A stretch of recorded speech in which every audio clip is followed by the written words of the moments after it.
halkında şunday büyük motorlar var.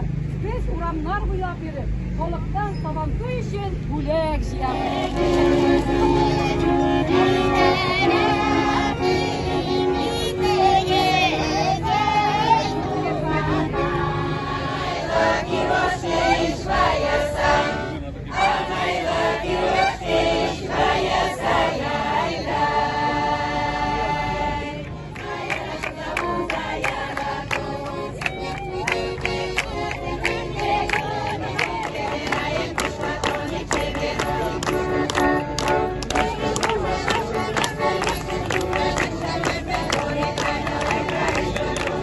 возможность завязать эти полотенца, одарить молодых, но при этом можно пожелание сказать, да, молодым.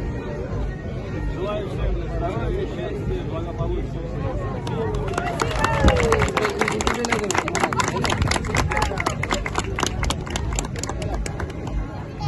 Mari pördük, bakalınızlar. Mari koçtun, silahınıza.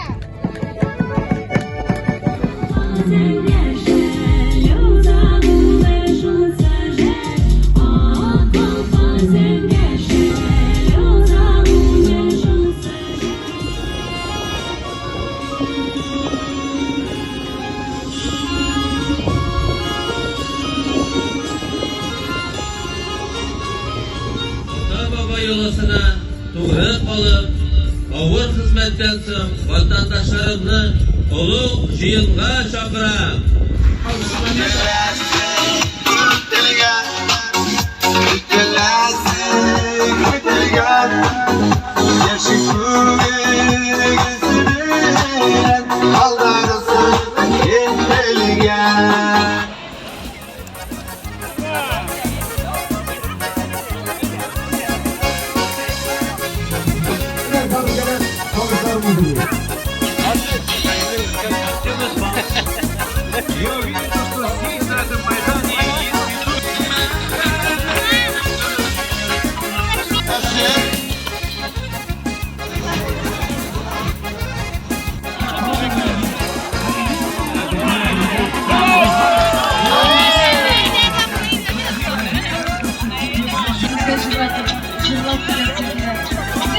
Aslında sene bu ötkeriga qatnashuvchilarni kutib qolamiz.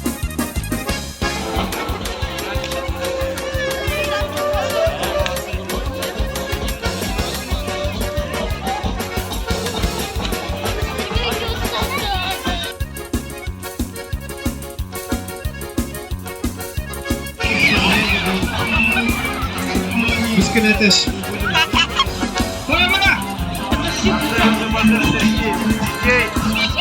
Bizim bağlar arasında ateşi Şımarı şımarı yanıma,